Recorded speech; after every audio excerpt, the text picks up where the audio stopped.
ನಾನಾ ಸರಿ. ಶಿಶುಪಾಲೊಂದಿಗೆ ಯಾರು ಇಲ್ವಾ? ಎಲ್ಲಿದ್ದಾರೆ ನಮ್ಮವರು?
ಮೊದಲೇ ಗೊತ್ತಿದೆ ನಮಗೆ, ವರ್ತಮಾನದಲ್ಲಿ ಇಂದ್ರಪ್ರಸ್ಥವನ್ನು ನೋಡಿಕೊಳ್ಳುತ್ತಿರುವಂತಹ ಪಾಂಡವರು ಕೈಗೊಂಡಿರುವಂತಹ ಯಜ್ಞ ರಾಜಸೂಯಾತ್ವರು ನಮ್ಮ ಹೆಚ್ಚುಗಾರಿಕೆಯನ್ನು ಪ್ರಪಂಚ ಮುಖಕ್ಕೆ ತೋರಿಸಿಕೊಡಬೇಕು ಎನ್ನುವ ಕಾರಣದಿಂದಲೇ ನಾವು ಕೂಡ ನಮ್ಮ ಯೋಗ್ಯತೆ ಅನುಸಾರವಾಗಿ ಅವರಿಗೆ ಸಹಾಯವನ್ನು ಸಕಾಲಕ್ಕೆ ಮಾಡಿದವರಿದ್ದೇವೆ.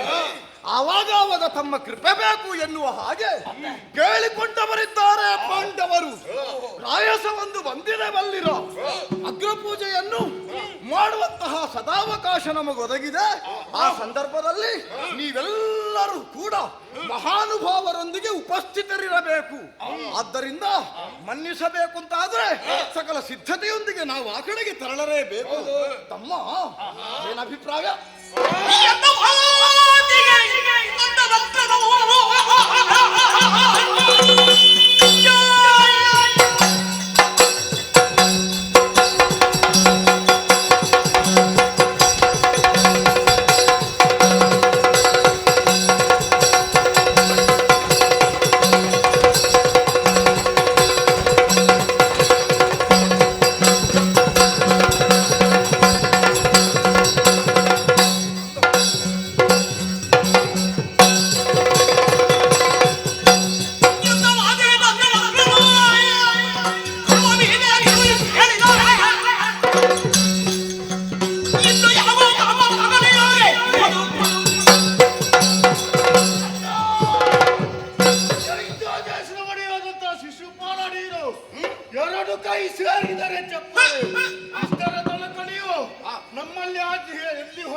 ಮಾತು ಕೇಳಿದಾಗ ಹಾ, ನನಗೆ ಸಂತೋಷವಾಯಿತು.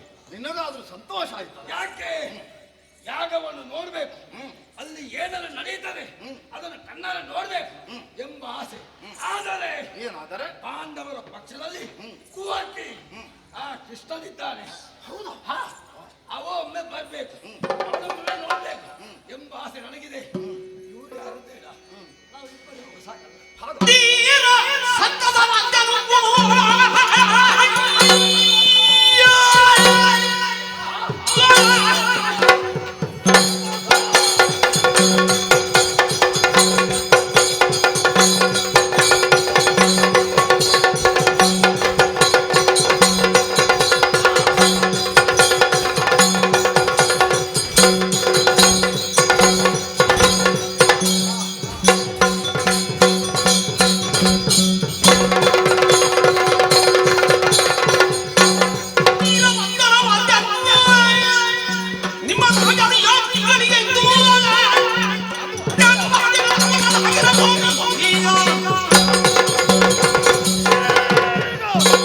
ಅತ್ಯಾನಂದದ ಎತ್ತರಕ್ಕೆ ನಾನು ತಲುಪಿದೆ.